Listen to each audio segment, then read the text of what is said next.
há umas 2 semanas eu dei uma palestra para o ARJ Online, e a partir dali que surgiu esse convite, né, pastora Nádia? E sabe que lá eu já tinha organizado toda uma fala, e depois da fala do pastor sinodal e da pastora Sandra, na época, eu incluí algumas coisas. Hoje eu tive que incluir mais coisas, eu fico anotando enquanto eles vão falando, porque a minha palestra, ela precisa estar muito conectada também, exatamente com esse olhar de vocês. E assim, a pastora falou sobre a questão de usar o medo, né? Como usar esse medo, não se paralisar pelo medo.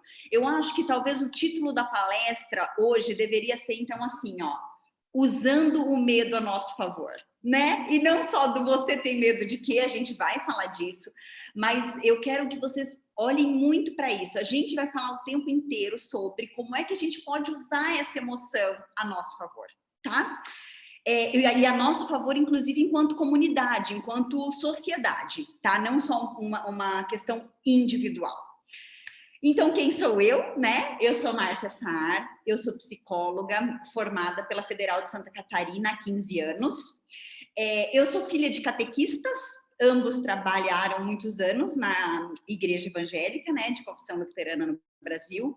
Ambos hoje já estão aposentados.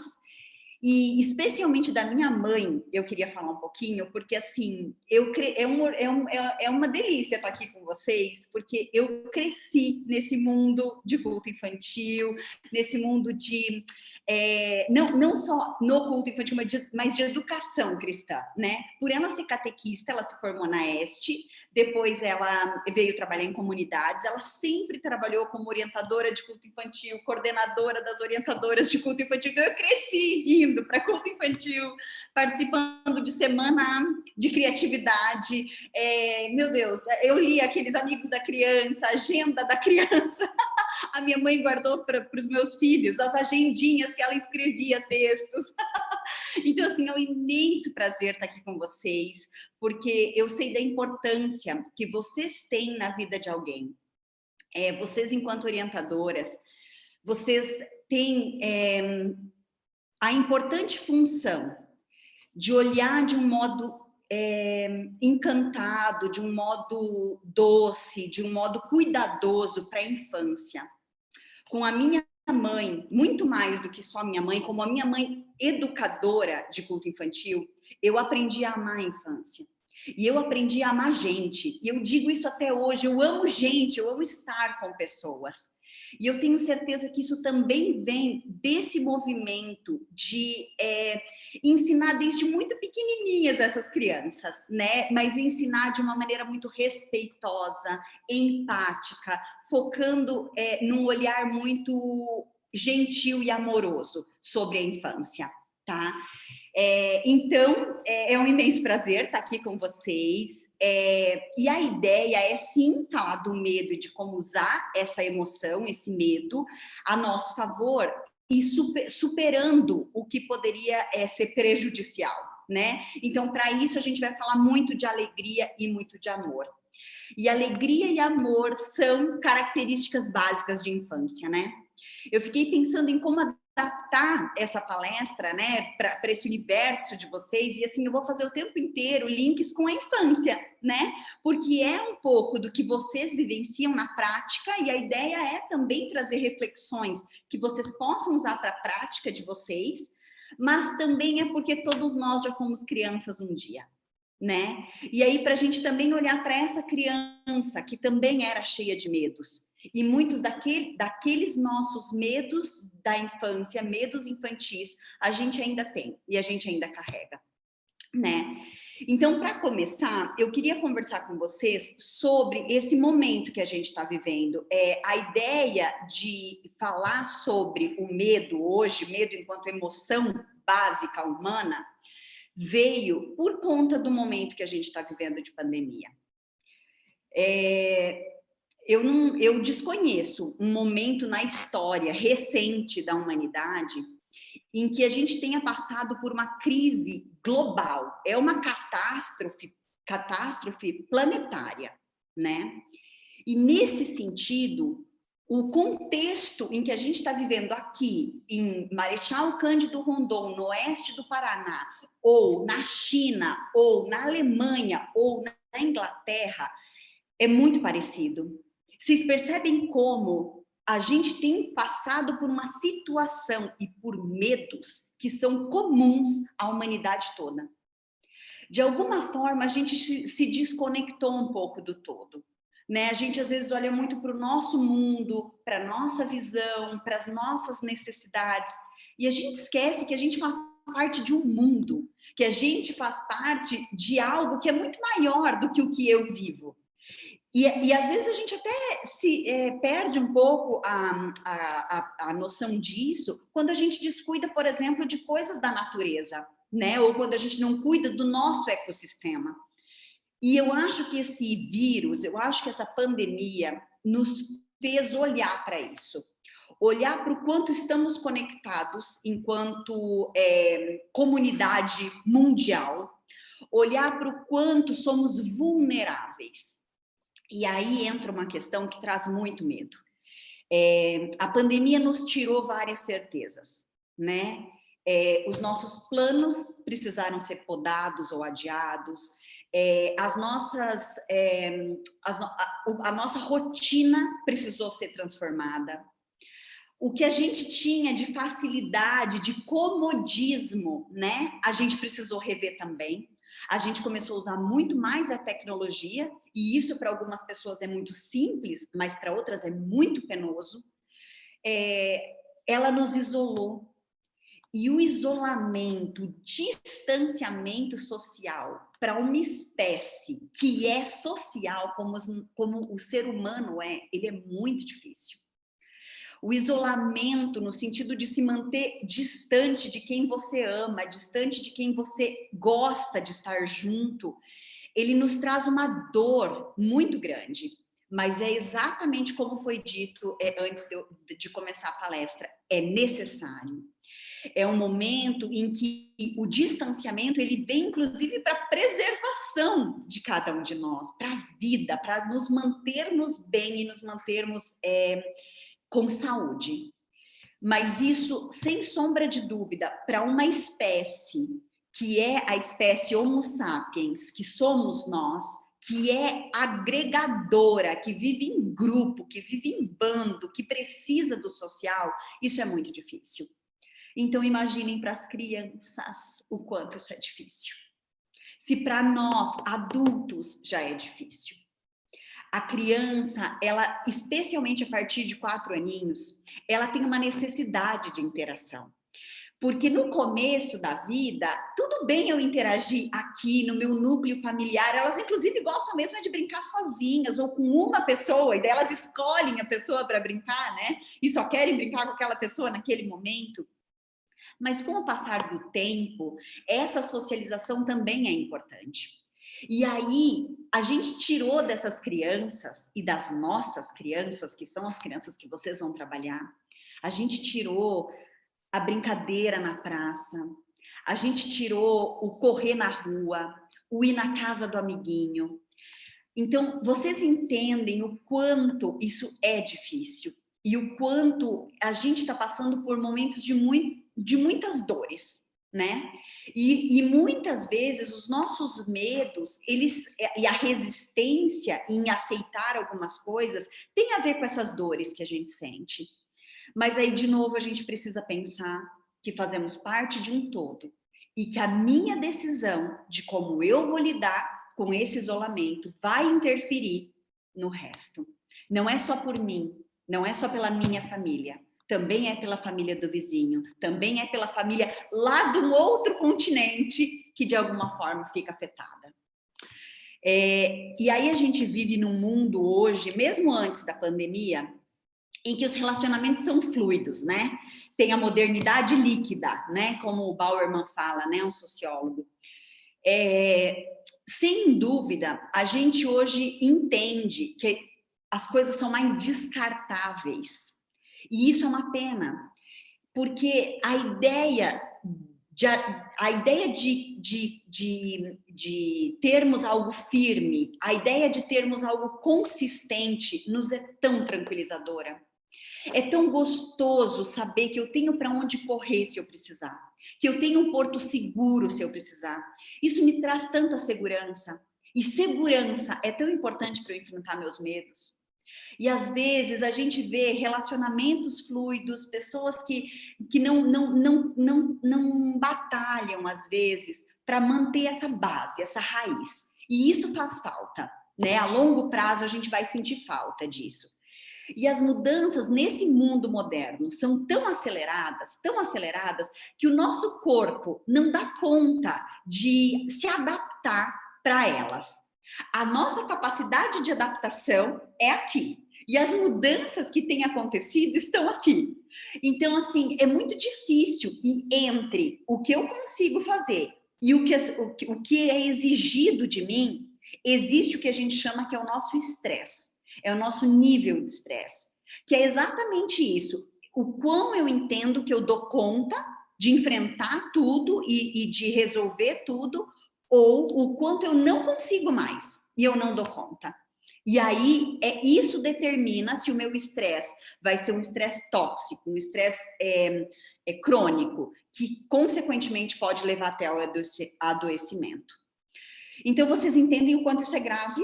O quanto esse mundo acelerado, de mudanças que a gente não dá conta de acompanhar, e a gente aqui tentando correr atrás, o quanto isso é adoecedor. E aí os nossos medos se potencializam também, né? Então, em relação à pandemia, medos constantes, né? Medo em relação ao futuro, medo em relação ao que vai ser a rotina, a adoecer ou perder alguém, são medos muito comuns. Essa coisa da imprevisibilidade, da vulnerabilidade que a gente comentou, incertezas, né? E uma questão assim que eu vejo muito e que, né, no consultório tem sido uma demanda muito, muito frequente é quando já há um adoecimento pelo Covid.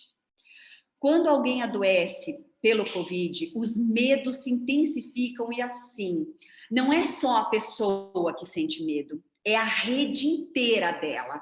São os familiares que ficam super assustados para saber, primeiro porque a pessoa vai ser isolada. E aí, se ela já morava sozinha, você se preocupa com coisas do tipo, mas ela vai dar conta de comer? Ela tá com toda a estrutura lá, então eu vou pelo menos levar a comida, deixar no portão e sair. E se os sintomas piorarem? Ela vai ficar hospitalizada sozinha, num leito de hospital sozinho, sem ter acompanhante nenhum. Percebem que a partir do momento que há o adoecimento, os medos, eles são tão intensos e eles afetam toda uma rede de pessoas e não só o adoecido. O medo se a doença vai ou não progredir, até porque ela é muito nova, as coisas são muito incertas, né? Então é um medo constante. Quando existe a piora do quadro, existe um aumento muito grande da ansiedade. E a ansiedade, a gente vai falar dela depois, mas ela causa falta de ar, taquicardia. Então, você começa a ter uma mistura de sintomas que são específicos da doença, mas também que são emocionais. E como é difícil eu, diante de tanto medo, saber se o que eu estou sentindo é físico, emocional, de onde está vindo o gatilho para essa emoção. E além disso, já que a pessoa que adoeceu, ela ainda tem a preocupação em saber se ela vai ter o tratamento adequado, se vai ter medicação disponível para ela, se vai ter uma rede hospitalar preparada e com estrutura para acolher ela. Vocês percebem quantos medos existem? E o quanto a gente está passando por isso. Então, a gente realmente precisa olhar para esse momento com olhos de muita responsabilidade, né? E aí vem o sentimento de impotência, né? Um sentimento de eu não tenho agora, nesse momento, o que fazer. É descansar, esperar meu corpo reagir, é confiar, né? Aquela história do confiar, né? Que é como a pastora Nádia falou, mas também me cuidar, né? Mesmo quando eu já adoeci. Então, eu acho que pensar no medo hoje, enquanto emoção, faz ainda mais sentido. faz ainda mais sentido essa palestra, justamente porque tudo que eu for falando a partir de agora, de como o medo acontece dentro da gente, como é que ele se dá no nosso cérebro, tudo isso é para vocês também relacionarem a esse contexto de vida nosso, né, de todos nós. Então, o medo enquanto uma emoção humana, eu quero começar mostrando para vocês uma imagem. Deixa eu só compartilhar a tela. E aí vocês vão me dizer se vocês estão vendo a minha tela.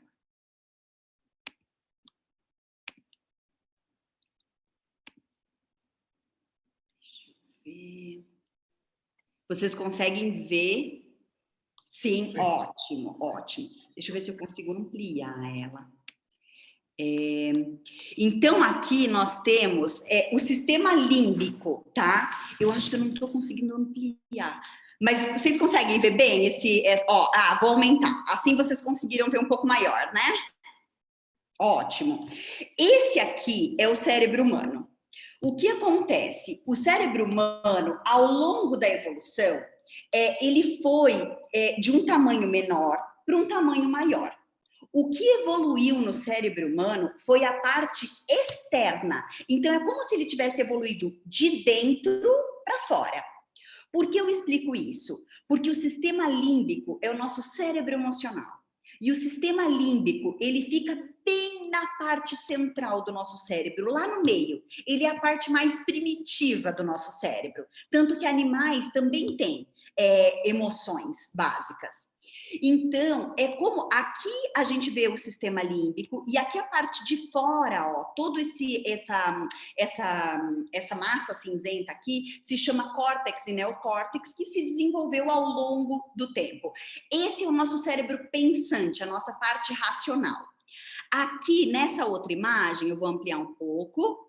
Vocês conseguem ver, ó, aqui, essa pontinha, como se fosse uma ervilha, um grão de ervilha, se chama amígdala. É sobre essa amígdala que eu vou falar para vocês, porque o medo, ele está diretamente relacionado a essa amígdala, que é essa estrutura, tá?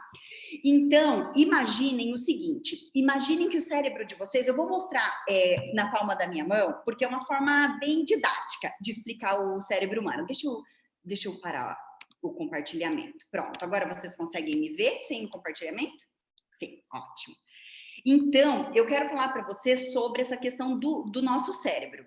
Imaginem o seguinte, imaginem que essa daqui é a amígdala, que eu mostrei para vocês. Então, a amígdala está aqui, é o meu polegar. Eu vou colocar ela aqui no meio e vou fechar.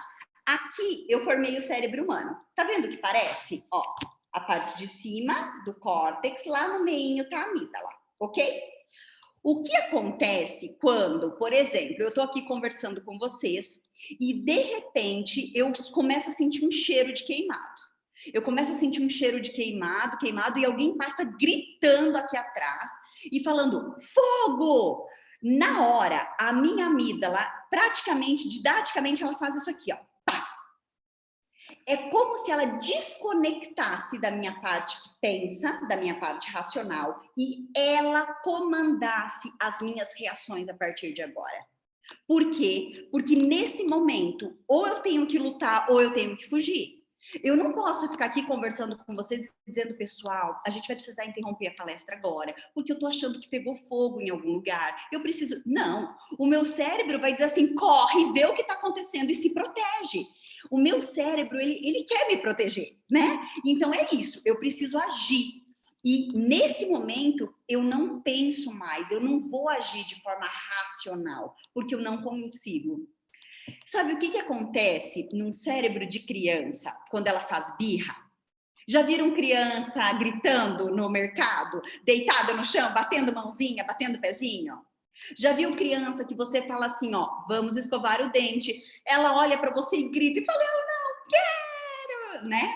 Ou o quê? Ah, tá super divertido numa festinha. Agora é hora da gente ir para casa, né? Então a gente já brincou, já se divertiu. Ela olha para você e o quê? Grita, esperneia, chora. Tá. Sabe o que acontece nesse momento com o cérebro da criança? É isso. Ela desconecta também. Sabe por quê? Esse sistema límbico, ele é muito primitivo, mas ele vai se desenvolvendo e aprimorando ao longo dos anos. Hoje, os estudos mostram que um cérebro humano, com toda a sua capacidade de relacionar informações, de gerenciar dados, de fazer boas escolhas, ele está realmente mais pronto pelos 23 ou 26 anos. Sabe quando ele está pior funcionando? Quando ele tem mais curto-circuito? Na infância, na educação infantil, do 0 aos 6 aninhos, que é a primeira infância. Olha só. O que acontece, então? O cérebrozinho deles, ele se desconecta, ele se desliga, às vezes por coisas que não são racionais para nós, mas para eles fez muito sentido. Para eles é quase, agora, vai, luta com a mamãe, porque a mamãe quer te levar embora daqui, percebe? E eles desencadeiam uma reação toda de medo, uma reação toda de espanto e vai para o luto ou fuga. Então, isso não é feio, isso não é errado. Criança que faz birra é criança saudável. A gente faz birra enquanto adulto, não faz? Quem de vocês, o marido, alguém da família, chega e fala assim, ó, vamos, é agora. Aí que a gente olha para a professora e fala, eu não vou, agora eu vou fazer mais devagar. Sabe coisa assim? Que às vezes a gente está ali, a gente sabe que poderia fazer mais rápido, a gente sabe que, mas não, agora eu me senti atacada, né? Quem de nós não se sente atacado às vezes sem nem saber se essa era a intenção da pessoa? Tá? Então, o nosso cérebro adulto nos prega essas peças, imagina o cérebro da criança, né? Então, para vocês terem uma ideia, e a partir da compreensão desse cérebro, eu quero que fique muito claro para vocês que não existe alguém no mundo que não sinta medo. Aliás, não só o medo. Existem 6 emoções básicas. Todos nós temos essas emoções. 4 delas são agradáveis de sentir. 4 delas são desagradáveis, de sentir. 2 são agradáveis de sentir. Vejam, 4 desagradáveis: medo, raiva, nojo e tristeza. Por que desagradáveis? Porque elas geram na gente desconforto. Não é positiva, negativa, boa ou ruim, porque toda emoção tem uma parte boa, toda emoção serve para nos alertar de alguma coisa. A emoção, ela é uma mensagem. A gente é que vai depois, com o cérebro pensante, decodificar essa mensagem, né? A criança não consegue, a gente ajuda ela a decodificar, né? Mas todos nós vamos perceber, entender e interpretar posterior à emoção. A emoção a gente não controla. A emoção, ela eu gosto muito dessa metáfora, eu sempre cito ela, a emoção é como se fosse uma onda. A onda, pensa no mar, vem a onda lá de trás, a onda vem pequenininha, ela vai aumentando, ela chega no ápice dela, depois ela passa e deságua. As emoções humanas são assim, elas têm uma gradação, elas começam pequenininha, ninguém começa do nada, normalmente, né, a sentir o medo, a não ser que seja disparada a amígdala. Mas, normalmente, no dia a dia, o que a gente sente? Eu acordei com uma sensação estranha, eu não estou me sentindo tão bem hoje, eu estou mais preocupada do que o comum com, por exemplo, uma prova que eu vou ter. Nossa, daí eu começo a ler e eu vejo que, gente, peraí, eu já li isso, eu não me lembro de ter lido isso, e meu medo vai aumentando. Nossa, peraí, eu li isso, não, eu estudei. Se eu estudei, eu devo saber, nossa, mas eu não estou lembrando, ixi, eu não vou lembrar. Vai me dar branco, eu vou esquecer. Ó, o ápice do medo, o ápice da emoção. E aí a gente respira, a gente espera essa emoção passar, a gente desconecta dela, a gente vai fazer outra coisa, dispersa. Por quê? Porque ela passa. E todos nós somos maiores do que a nossa emoção. A emoção, ela é a onda. Nós somos o barquinho que navega nessa onda, percebe? Então a onda vai passar e o barquinho vai continuar ali. Nós somos mais do que isso, mas ela toma conta da gente naquele momento, sim. né? Então eu acho são dois autores que falam dessa metáfora e eu acho isso muito legal, porque faz a gente entender na prática, né? Uma forma muito didática. Então é isso, as emoções elas sempre vão estar relacionadas a questões físicas também.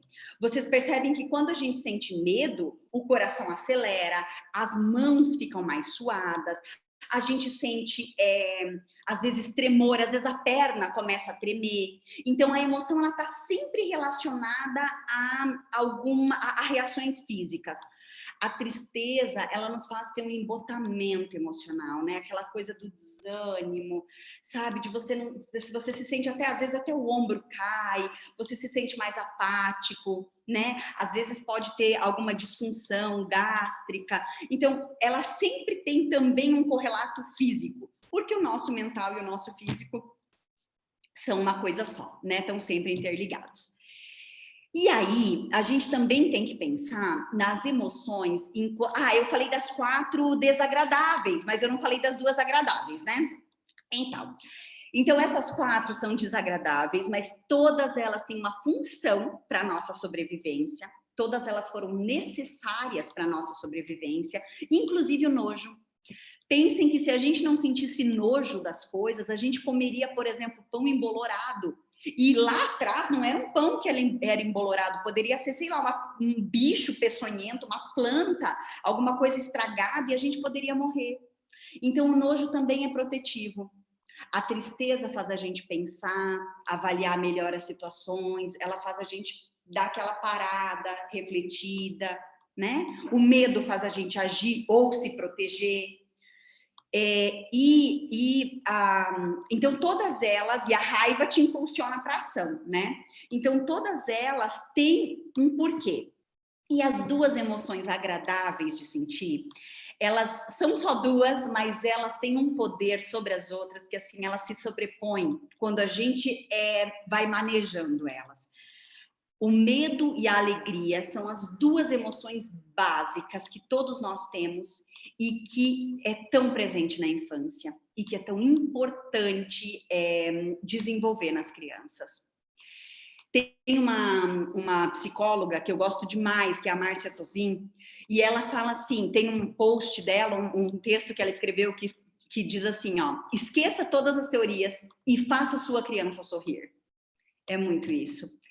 A gente precisa de alegria na infância, a gente precisa de amor na infância. E isso a gente vai carregar para o resto da vida, né? Porque o que aconteceu na infância não fica na infância, né? E a alegria e o amor, elas vêm para contrapor todas essas desagradáveis. O amor é o que nos conecta aos outros, nos faz ter um senso de pertencimento, nos faz sentir importantes, nos faz sentir valorizados, nos faz sentir amparados, acolhidos. E a alegria, ela dissipa essas emoções mais desagradáveis. A alegria nos traz aquela coisa do leve, diminui expectativa, diminui pressão, diminui... A alegria, ela é do solto, da liberdade. E elas são tão importantes que a gente manifeste, que a gente viva elas no nosso dia a dia, justamente porque elas fazem um contraponto com as outras emoções. E aí, eu quero que vocês pensem nas emoções de vocês. Eu quero que vocês avaliem como é que estão as emoções de vocês. Então, eu vou mostrar de novo para vocês uma imagem. E aí, quem tiver papel, caneta e quiser responder, ok? Vocês estão vendo minha tela de novo, né? Sim. Opa. É o sentimômetro. Quem de vocês tiver um papel e uma caneta e quiser... Puxa, só um pouquinho. Deixa eu tentar ampliar aqui. Ah, sim. Agora acho que sim. Vamos ver. Compartilhar. Tela. Sim, agora sim. Ó, esse é o sentimômetro. Estão vendo, né? Sim? Sim. Então, olha só, ali tem as emoções que eu comentei com vocês, ó, amor e alegria, as 2 emoções agradáveis, e embaixo tristeza, raiva, medo e nojo. Eu quero muito que vocês pensem numa gradação em relação ao que vocês têm sentido. Vamos pensar nessa última semana, tá?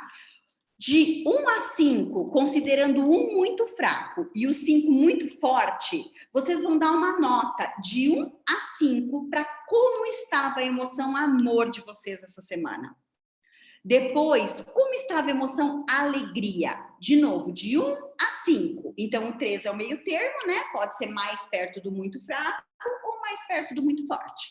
Qualquer nota, isso é para vocês pensarem. Depois, como é que estava a tristeza de vocês, a raiva de vocês, o medo e o nojo.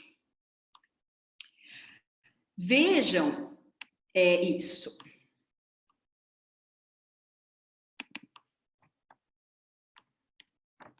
Ótimo. Por quê? Por que isso é importante, pessoal? Porque, primeiro, que por mais que todos nós tenhamos emoções básicas, elas se manifestam em cada um de nós de um jeito muito próprio. Cada um de nós tem uma tendência a se sentir com mais vezes enraivecido ou com mais medo. Cada um de nós possui um aparato biológico que nos é próprio. O meio ambiente vem se somar a isso, ao que veio da nossa genética, e junto ambiente e genética, a gente nos constitui. Claro que tem a cultura aqui também, né? Mas o que é importante a gente saber? É importante a gente saber que cada um de nós reage às emoções de um jeito que lhe é muito próprio. E as reações eu controlo. O meu comportamento em relação à minha emoção, eu controlo. A minha emoção, não. Mas talvez a raiva me tome e me faça agir muito mais impulsivamente do que faz com uma outra pessoa. Talvez o medo seja muito mais intenso em mim, quando ele se manifesta em mim, do que é em outra pessoa. Vocês percebem que isso é muito de cada um? É muito próprio de cada um e tá tudo bem. Tá tudo bem porque cada um de nós é do jeitinho que é. A gente não tem que ficar se comparando, a gente não tem que achar que deveria ser de um jeito ou deveria ser de outro, né? Cada um sabe a dor e a delícia de ser o que é, né? Somos assim. O que a gente pode é aprender a lidar, sim, com essas reações que nós temos, né? E nos conhecer. Nos conhecer para que a gente saiba qual é a emoção que eu estou sentindo mais nessa semana. Puxa, olha só, essa semana aqui meu amor tá meio baixo, acho que eu preciso olhar para ele. Nessa semana meu medo ficou muito alto, vou olhar para ele. É importante a gente sempre estar se conectando com as nossas emoções. E claro que isso acontece no dia, né? A gente tem uma oscilação de humor ao longo do dia todo, mas é importante a gente prestar atenção nessas nossas emoções, tá? E aí, vocês querem fazer alguma pergunta, pessoal? Posso continuar? Tá tudo bem até aqui? Sim, faça um joinha aí. Ótimo! Ai, como eu gosto de ver esses joinhas. E agora eu lembrei, falando em emoções, vocês já assistiram o filme Divertidamente? Sim, quem assistiu, olha que legal, que legal. Esse é um filme da Disney que eu indico muito. Ele fala das emoções, aqui tem, né? O medo, o nojo, a tristeza, a raiva. Nesse filme, ele vai trazer 5 emoções básicas. Ele só não traz o amor. Mas se vocês... E essas emoções controlam o cérebro de uma menininha de 12 anos, se eu não me engano, ou 10 anos. E aí mostra como cada um desses personagens age.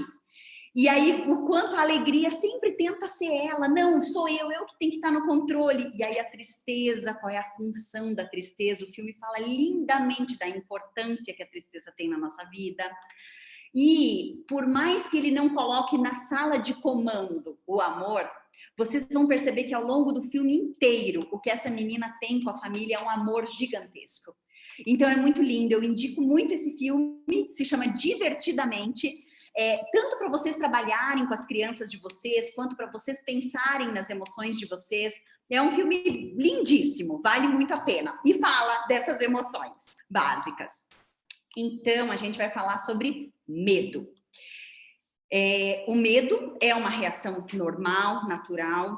Ele surge quando a gente acredita que está em risco, que algo pode nos tirar a nossa segurança. Então, o medo, o objetivo maior dele é esse. A mensagem é: busque segurança. Fique alerta, preste atenção, porque algo te colocou em risco, algo te colocou em perigo, tá? E aí veja que o nosso corpo todo é incrível, né? Ele se prepara, os olhos ficam mais arregalados no medo, para a gente ver melhor. As mãos, né? O sangue vai para as extremidades, porque qualquer coisa, se você precisar correr, fugir, já tá ali.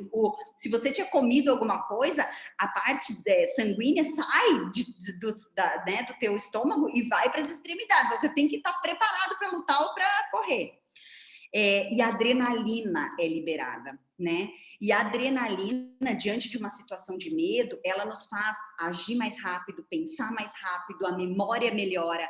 Então, percebe como o teu corpo todo te põe naquele momento num estado de ação ou de fuga. E isso é porque a gente entende que existe um risco, né? E aí, esse risco pode ser um risco real, mas às vezes ele é um risco imaginário, que são os nossos medos irreais. Vários medos que a gente conversou sobre a pandemia são medos reais. Medo de adoecer, medo de perder alguém, medo de não dar conta de todas as demandas que a gente tem. Mas existem também medos irracionais e medos que são próprios nossos. Vocês já viram que as crianças têm medos irracionais, assim, intensos, porque elas são da imaginação. As crianças precisam ter uma capacidade de faz de conta, não é? A gente estimula tanto faz de conta nas crianças, mas é essa mesma capacidade de faz de conta que faz ela imaginar medos, que faz ela imaginar coisas onde não existem, porque também é um tipo de faz de conta.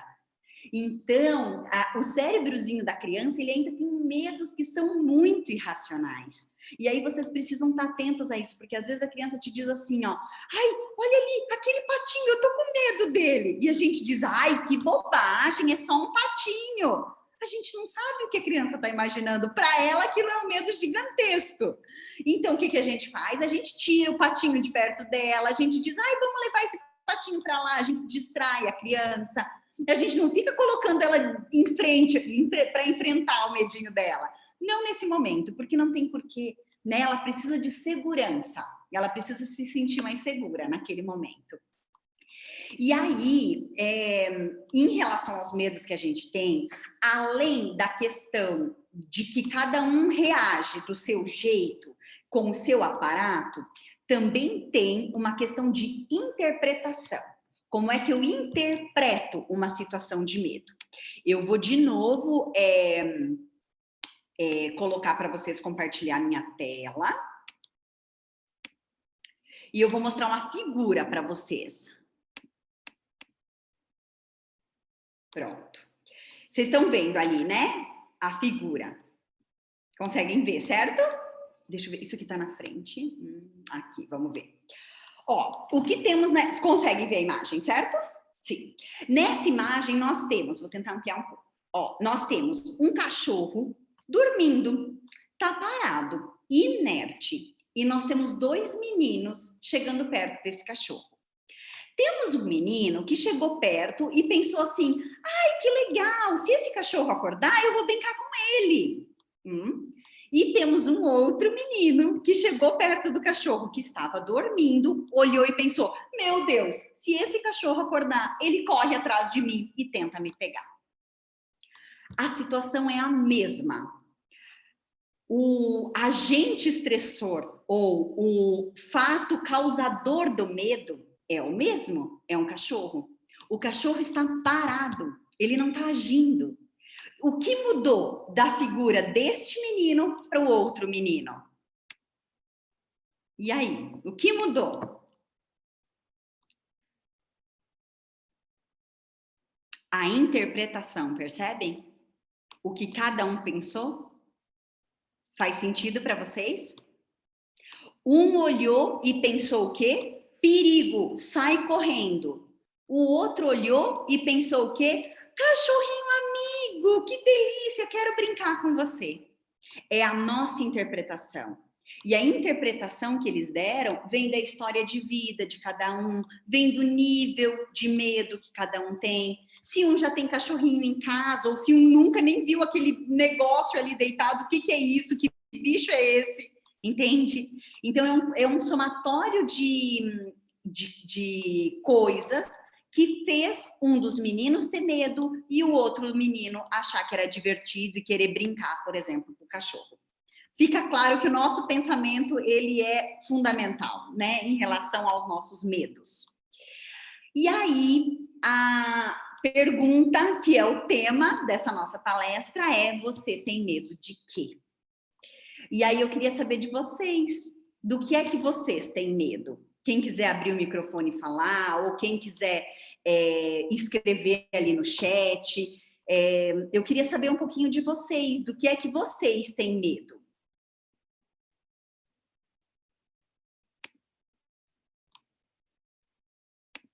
Deixa eu ver se alguém escreveu aqui. Sim, ó. Não, vai falar. Oi, quer falar, Beth?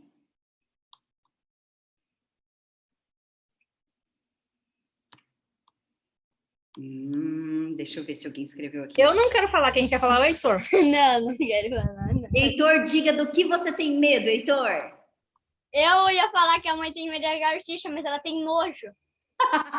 Viu? Muito bem. Mas o nojo às vezes faz ela querer ficar longe também. É isso mesmo.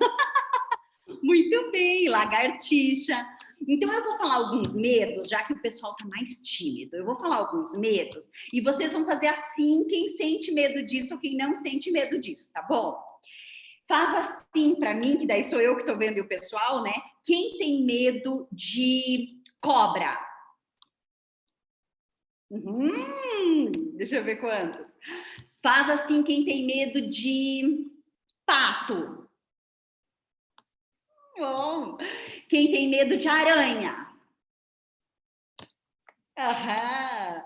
Quem tem medo de lugares altos, altura? Aham. Quem tem medo de ficar doente? Uhum. Quem tem medo de adoecer do coronavírus? Muito bem, unânime. Quem tem medo de perder alguém que ama? Muito bem. Perceberam que as minhas perguntas, elas, assim, todo mundo levanta, a não ser a do pato, né? O resto, todo mundo levanta o dedo, praticamente todo mundo. Sabem por quê? Porque somos seres sociais. Temos muito medo de perder pessoas que amamos, muito medo. Porque justamente por conta do sentimento, do amor. Cobra e aranha são as duas maiores fobias da humanidade.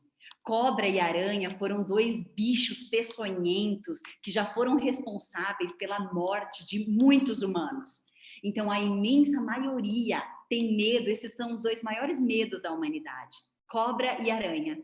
E já perceberam que quando a gente vê alguma coisa meio escura, no escuro tu acha que ou é uma cobra ou é uma aranha. E às vezes você tá dentro de casa, é difícil ter, mas você escuta um barulhinho, ou é rato, né?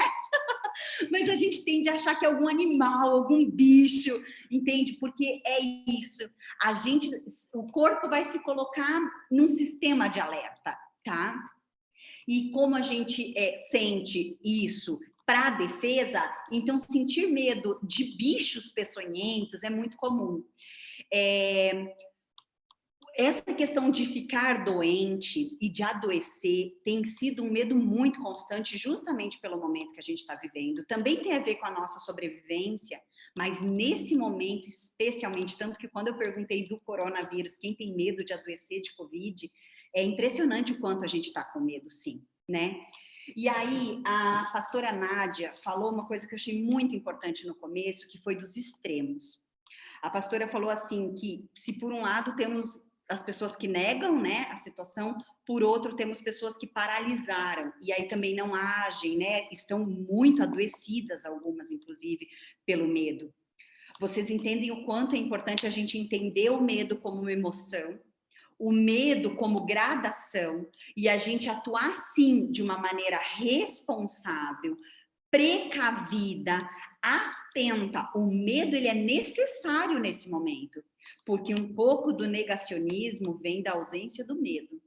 Como eu não sinto medo, eu não acho que isso vai acontecer comigo, eu não me cuido. Então, a gente precisa ter um pouco de medo, sim. Claro que o medo é para fazer a gente se cuidar, né? Não é para adoecer, mas a gente tem adoecido. A pandemia, ela nos trouxe uma maior quantidade de adoecimento, tá? Tanto o nível de ansiedade aumentou nas pessoas, os índices de depressão aumentaram, as pessoas têm adoecido mais, sim, justamente por todas essas dificuldades que a gente tem passado. Mas a ideia é isso, a ideia é então a gente buscar fontes de segurança, a gente buscar pessoas que a gente ama para estar perto, nem que seja virtualmente, sempre que dê, é a gente buscar ter alegria no nosso dia a dia, no que for possível, e a gente se conectar com as nossas emoções, para enfrentar tudo isso, para lidar com tudo isso. E aí, uma outra questão, justamente por conta da gente ser social e de a gente viver em sociedade, comunidade, é que é mentira a gente dizer que a opinião do outro eu não me preocupo com a opinião do outro. A opinião do outro tem um peso muito grande sobre a gente, porque a gente quer ser aceito, a gente quer fazer parte de um grupo. Quer ver uma imagem que eu vou mostrar para vocês que eu acho assim super aqui.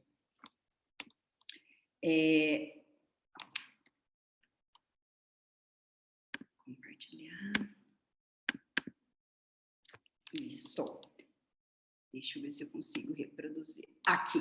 Estão vendo, né, minha imagem? Deixa eu ver. Vejam. Se eu perguntar para vocês o que vocês estão vendo nessa imagem de fundo azul, vocês vão me responder que vocês estão vendo pedacinhos e pedrinhas brancas, pedrinhas pretas, pedrinhas vermelhas, ou vocês vão me responder que vocês estão vendo uma lua.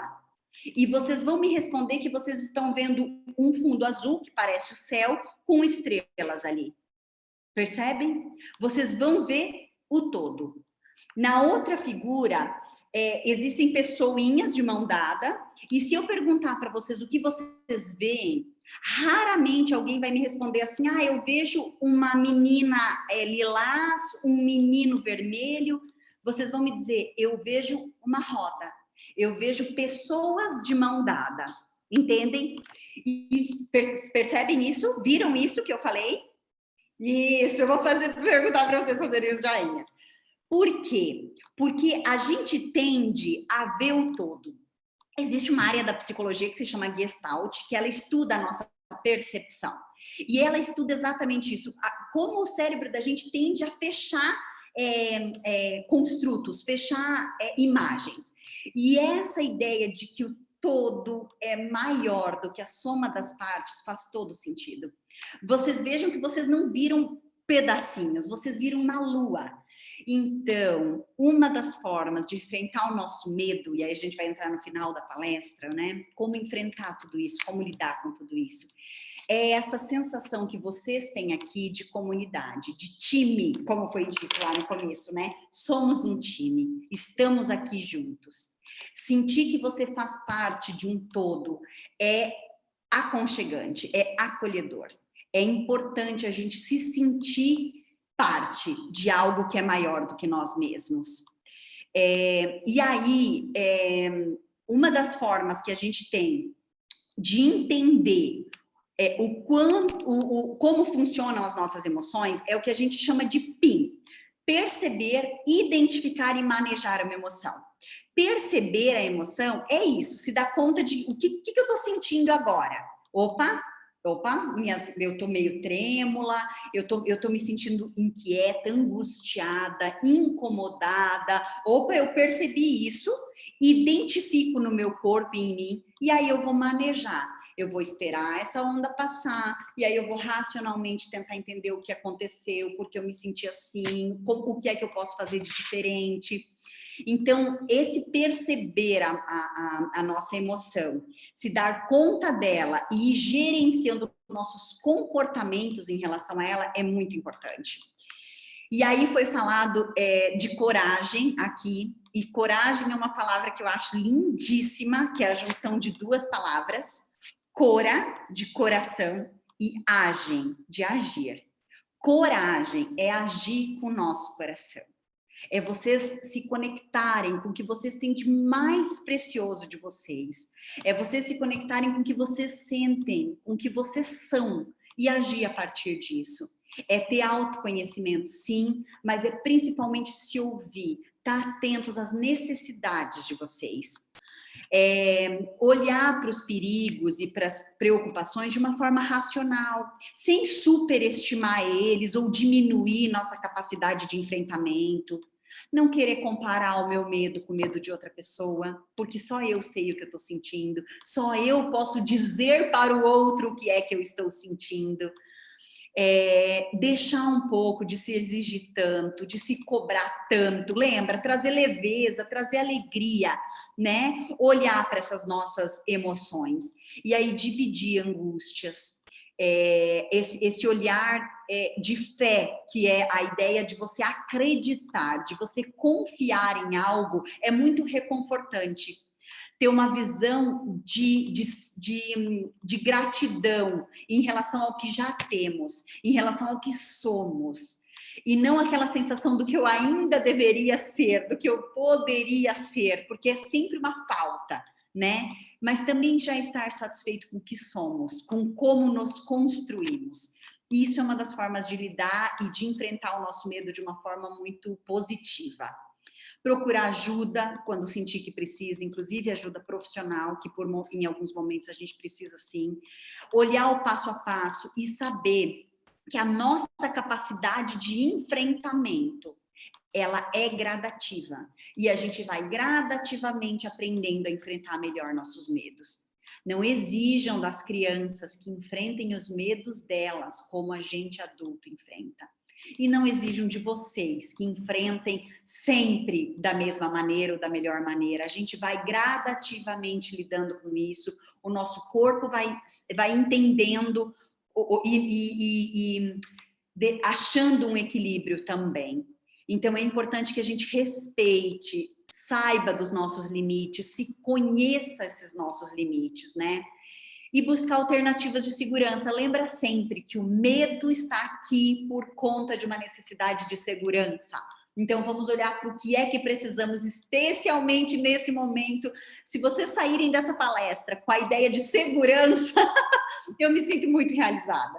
Porque eu acho que é tudo que a gente mais tem precisado nesse momento, né? Se sentir seguro, não só individualmente, mas coletivamente, enquanto sociedade, enquanto grupo mesmo, né? E aí, para terminar, o pastor falou em relação à questão da paz, né? O pastor sinodal, ele falou do quão é importante a gente sentir paz.